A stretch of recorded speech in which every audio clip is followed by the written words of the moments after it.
Hey everyone, it's Naomi Wolf here with Daily Clout, and I'm really honored and thrilled to be welcoming the distinguished activist and advocate, commentator, actor, analyst, Reggie Littlejohn. Welcome, Ms. Littlejohn.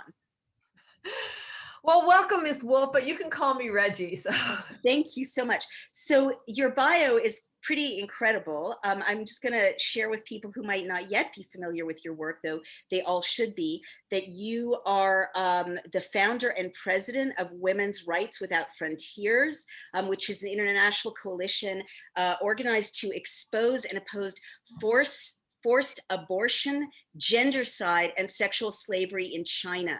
You also worked hard to free the blind activist Chen Guangcheng and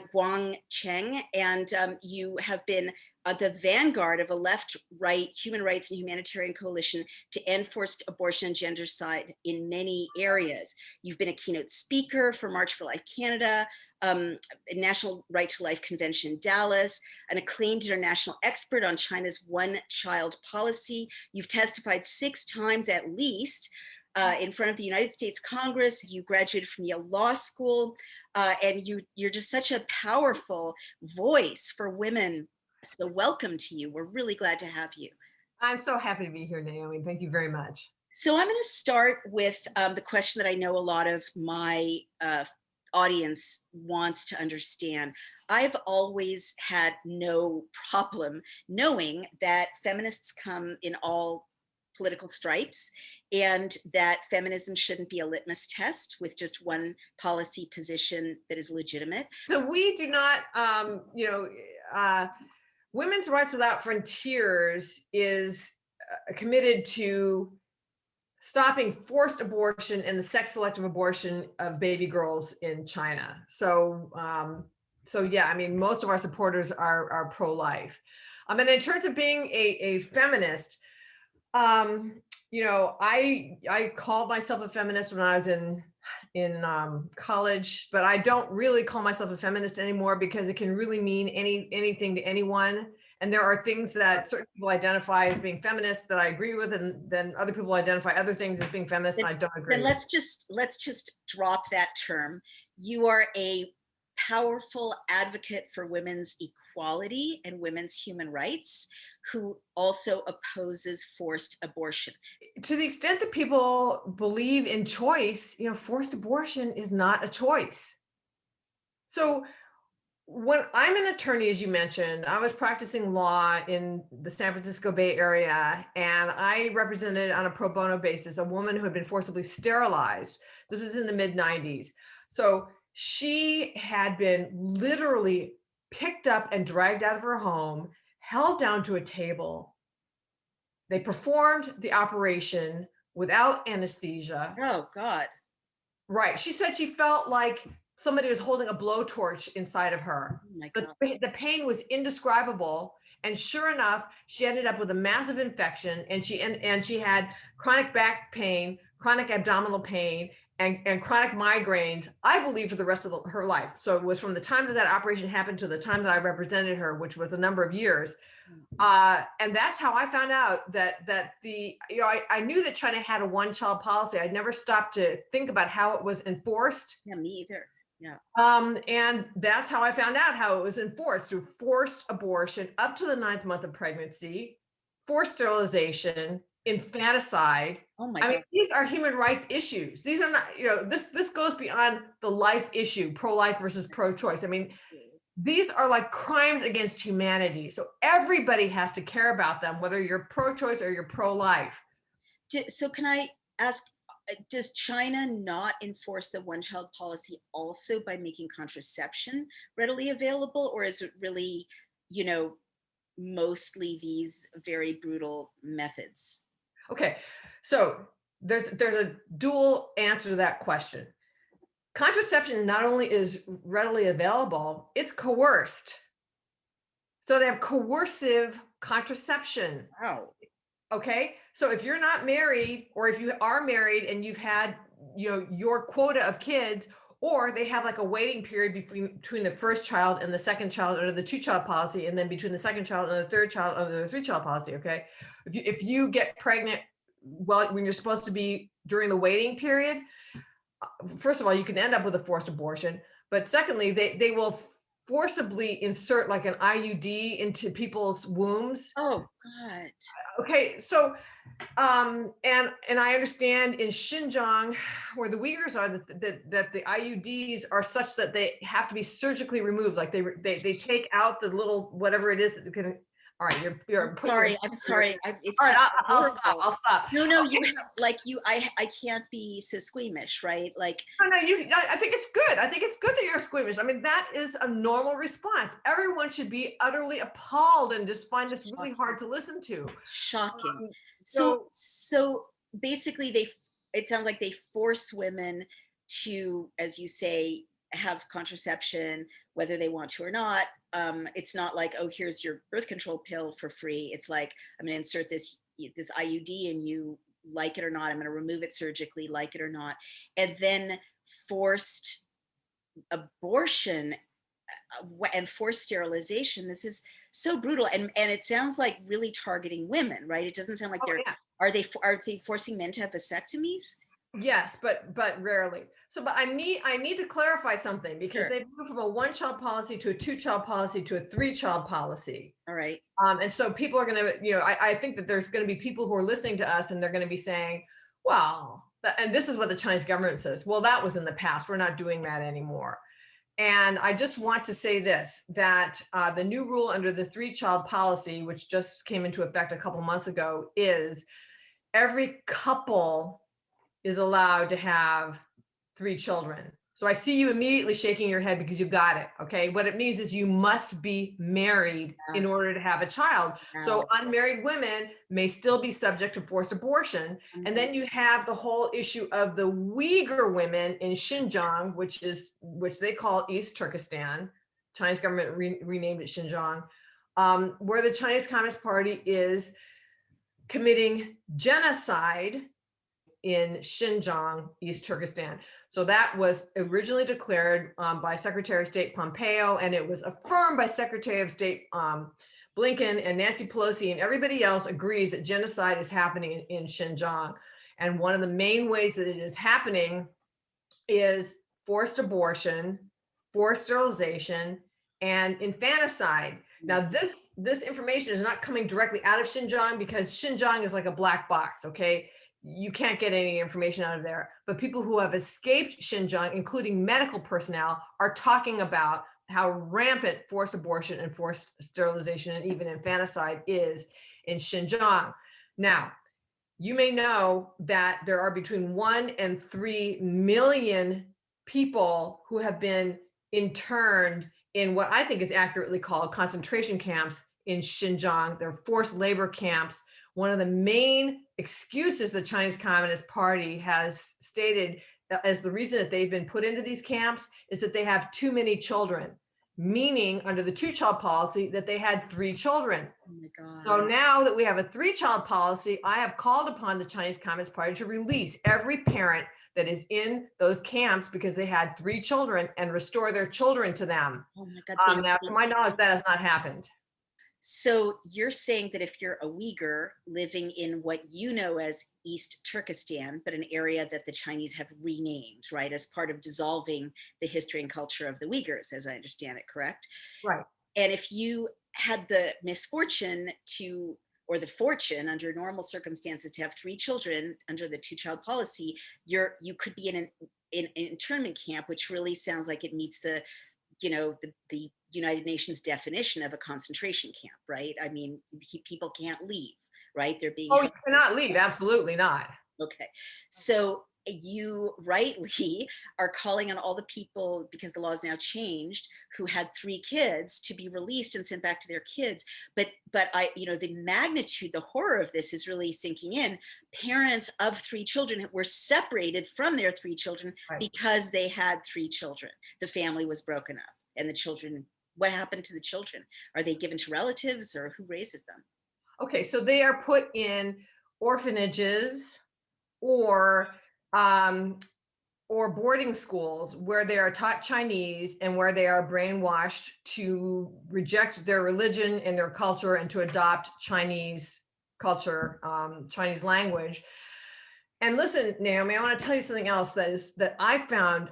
I mean, I didn't even believe it the first time I heard of it. So what will happen in a number of circumstances is a couple will have 3 children. Mhm. So, and that is considered to be not only breaking the 2-child policy, but also it's a mark of religious extremism. And believing that a fetus is a gift from God is a mark of religious extremism. Oh my So God. what they've done is they have taken the husband away and put him in an internment camp.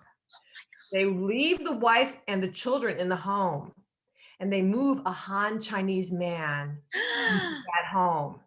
No. Okay, so there is rape going on in these homes. Oh my And what God. this man is doing is he is spying on the woman to see whether she does anything like pray or whatever it is, so he can report her as being an extremist, but also just putting himself in there as like the man in the household. Oh my God. This I mean, is so evil.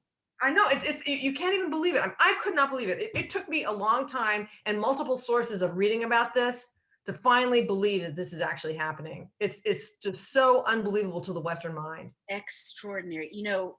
When you and your colleagues began talking to me about the threat posed by China and the Chinese Communist Party, at, I was unfamiliar, like a lot of Americans are, with the breadth and the darkness and the cruelty in such detail of this edifice of the threat posed by China. But you've persuaded me, and every time you share more information, I it's just it's beyond belief, the level of evil that goes into thinking through these policies at this granular level, breaking up families, dissolving cultures, imprisoning people forever for peaceful building of families. What religion are Uyghurs? Why does China see them as a threat?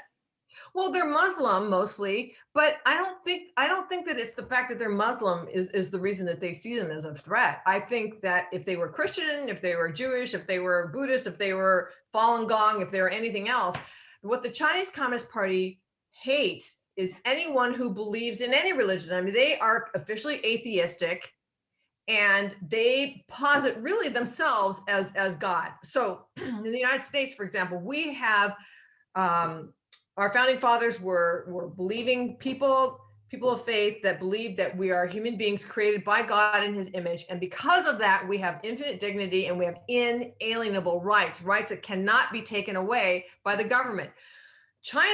The Chinese Communist Party believes that there is no God, and so then they believe that they are the arbiters and the ones that are able to give rights and take them away, and that is their position in the world. And so that's what they do. Unbelievable. Well, and very systematic. And you and your colleagues have also been doing incredibly powerful webinars and education to explain this threat. Many distinguished commentators are joining you, many people from the diplomatic community, from the intelligence community, activists like yourself, really powerful messages about how we don't just need to worry about these human rights abuses over there. We increasingly need to worry about them over here That's because right. of the what you and your colleagues represent as the increasing influence of China on our leaders and on our way of life in the effort to undermine our system. Do you want to speak to that in this conversation?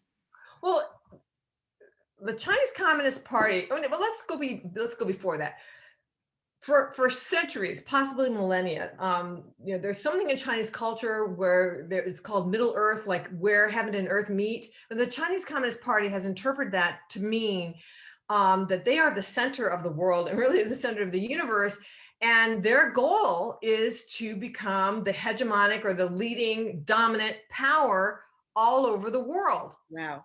And I once heard somebody say the Chinese Communist Party believes that every nation wants to be ruled by them, but we just don't know it yet. Okay, so they really think that their form of government is what the world is waiting for, and they're doing everything that they can to export it. in incredibly in just every way that you can possibly think of. So, for Wow. example, worldwide, they have something called the Belt and Road Initiative. And this is in something like 140 countries. It's in a lot of countries, but what they concentrate on is countries that are developing nations, and they give them these massive loans to build infrastructure with the condition that if the nation predictably cannot pay back the loan, that the Chinese Communist Party owns the infrastructure so that they can own railroads and airports and ports all over the world. Oh my God. So this is called debt trap diplomacy. This is brilliant. I mean, it's demonically brilliant. What a great way to conquer the world without firing a single shot. Right. And that's exactly what their goal is, because they know that, for example, with respect to the United States, we are standing in their way of being the dominant superpower in the world. They know that they can't, if we had a kinetic or a direct military confrontation, they wouldn't be able to win. So what they're trying to do is take over the world without firing a single shot. So in the United States, just as an example, they have been able to get into our capital markets, and Roger Robinson is the guru on this. But we have Americans are investing in Chinese companies that do not have to comply with the U.S. securities laws, so that they're not doing the disclosures that everybody else is doing. Wow. So we really have no idea what's going on inside of those companies. Right. Okay. And so this is a very high risk investment, and we should not be invested. And so the US government is finally waking up to this and putting certain companies on lists that we can't invest in. But they are deep into the US capital markets. So that's one way that they've infiltrated. Why would, so I know you're right, because my attention was called to major Ivy League universities being overwhelmingly invested in the Chinese stock market, like overwhelmingly. And the worry there, as I understand, is Confucius Institutes and Right. other forms of pressure on the curriculum, and thus on the leadership, the future leaders of our country.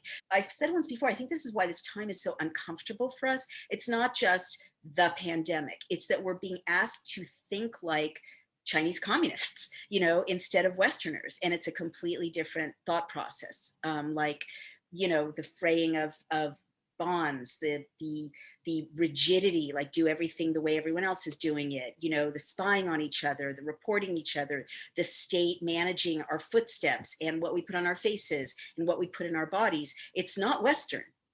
It's not about human rights. That's my riff. But going back to your caution, what would you like people in the West to understand right now that generally they don't understand, in addition to what you just shared about the threat of China? Well, I guess, Naomi, that's something I would like to get to is one of your favorite subjects, which is the threat of the vaccine passports. Yeah, go ahead, speak about that, because you spoke so eloquently about this when you described what the social credit system is like in China.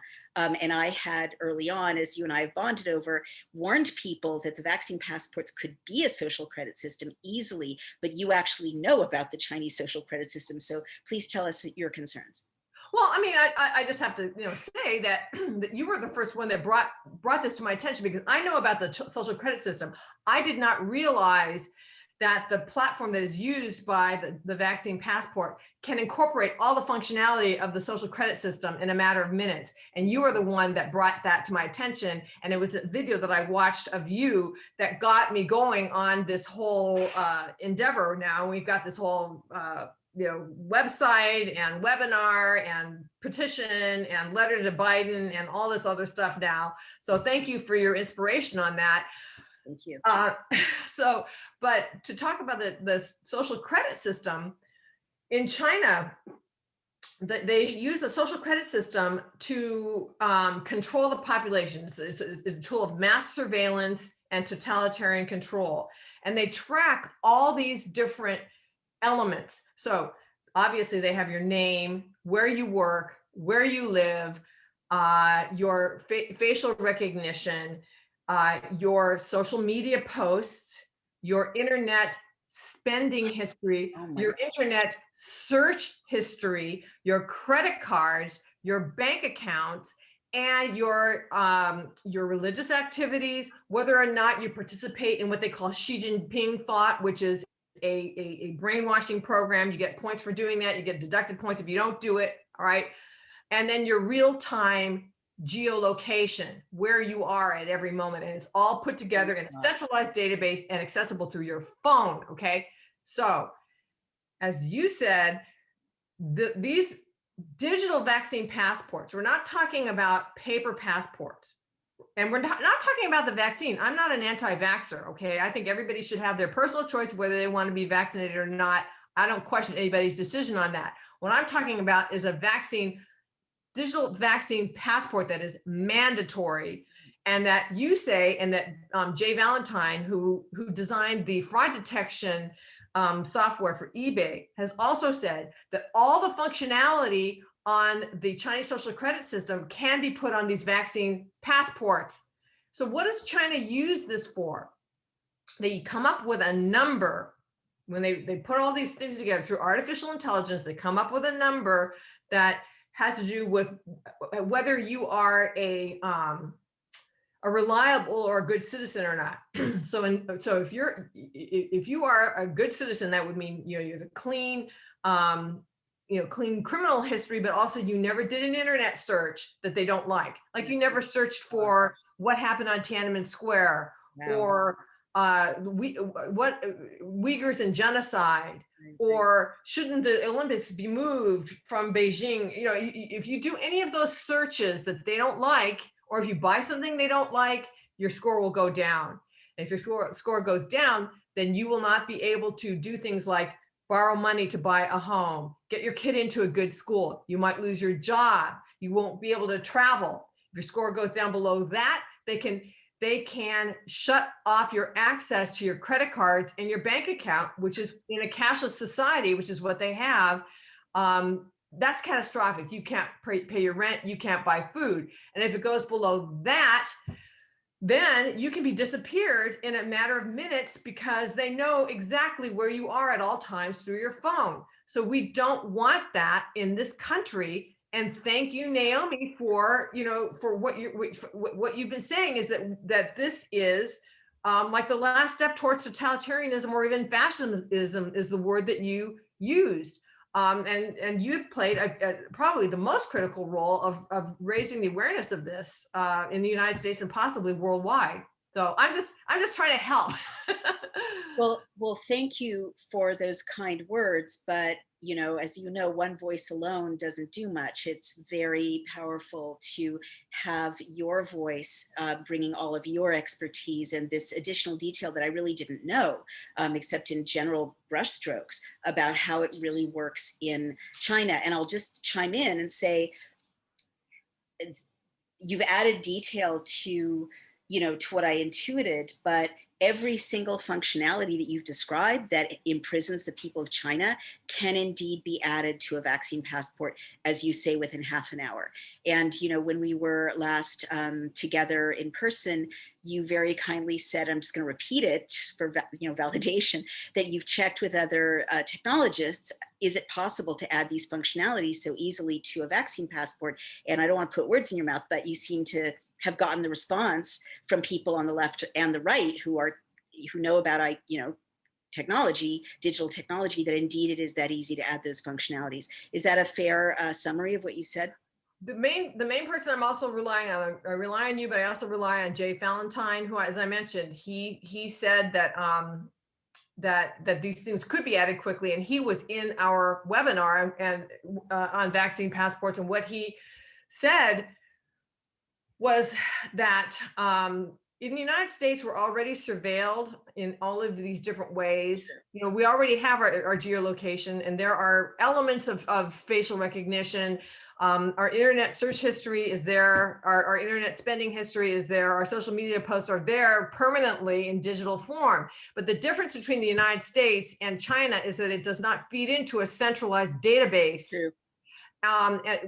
In which tries to get a 360-degree view of a person and assign them a number in terms of how good of a citizen they are based on the standard of whoever's in power. So if Right. somebody is on the right is in power, then people who could be identified as leftists would be not as good citizens. And Right. if somebody in the left is in power, then somebody who's a conservative could be considered to be not a good citizen. It can be misused by either side, and that's something that you have also pointed out in the way that that fascists take over governments, either from the left or from Right. the right. Yeah, they always do the same things. Well, his comments are really helpful, and thank you for sharing them. He's 100% correct. And this is also why I've been saying this push for vaccine passports is so dangerous and terrifying, because whether it's Microsoft or Google, whoever gets that contract really owns the world, right? They really get to be more powerful than any nation state, more powerful than the UN. They get to be more powerful in China, right? Because they'll own everybody's data or all the rest of the data. Let me ask you a final, oh, I'm sorry, go ahead. What did you want to say? Oh, well, I mean, I don't know if they're going to be more powerful in China because okay, first of all, I agree with you that it is really frightening that there are some corporations that are so huge and so powerful that they're more powerful than some countries. Right, I really mean, that's scary. something that no one ever thought would happen. Whoever Right. thought that a company could be more powerful than, the United States? I mean, it's just like it's crazy. But Naomi, in Europe, I was reading that they wanted to make their vaccine passports standardized so that they could be used all over the world for travel purposes. Right. Well, if they're standardized, so that they can be used, for example, people traveling to and from China, what's going to stop China from getting all of that information? Absolutely. You're completely right. So my last question, I promise to let you go, is so there's been this huge push to lock us down and track us and surveil us using the pandemic as an excuse. Do you think China has had a key role in that? And Oh, if I'm, so, what's their goal? oh yeah. I mean, so China has had a key role in all of this. Okay, so they released the pandemic Right. all over the world, Right.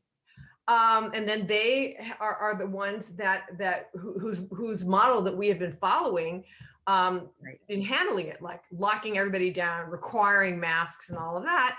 And then now, are we going to follow them in their way of their path out, which is these vaccine passports, which is going to export to the United States and to what other country is using them, is going to export the Chinese model of totalitarian control. So in other countries in Europe, for example, in France, in Italy, in Poland, they've had massive protests against this. Hmm. And I remember watching a video in Italy where people who had been vaccinated, who had this green vaccine passport, and they were burning their vaccine passports Hmm. because they were so opposed to the idea of show me your papers, Right. because they have lived through fascism. Yes, they have. So, Indeed. and so they can smell it from a long way off. Whereas in America, we think it could never happen to us, and we don't see it when it's slapping us in the face. Exactly. So, final question, I promise. So Reggie Littlejohn, how can people who are moved by your work and who care about the courage and goodness with which you are fighting for people who absolutely do not have a voice or even basic human rights, how do they help you and your organization? Oh, okay. So in terms of the vaccine passports, just go onto the stopvaxpassports.org website and sign our petition. If there are local movements, you should join them and help them. Maybe donate to the whatever is local, to you that's helping. And by the way, big tech is censoring us, so that if you try to go onto our website, you'll get some kind of a big red warning like this is a dangerous website or whatever. That is just Terrible. tech trying to censor us, and it makes people intimidated to try to get on our website. That's awful. So in terms of helping support my work on behalf of the women and the babies of China, I go onto my website. It's womensrightswithoutfrontiers.org. That's womensrightswithoutfrontiers.org. And then if you want to help save babies or widows, there's just big red buttons right there on the homepage. Save a baby, save a widow, and click on that, and then you can find out more about those Oh, programs. that's so wonderful. Reggie Littlejohn, we've got to have you back. for regular updates about these important issues. And thank you so much for the work you're doing. Everyone, support, if you're moved by what you heard today, support Women's Rights Without Frontiers and Reggie Littlejohn, and spread the word, and stopvaxpassports.org, right? Right. All right. Thank you so much, Ms. Littlejohn. Reggie, thank you so much for being with us and for the work that you do. Thank you, Naomi, for your heroic work as well.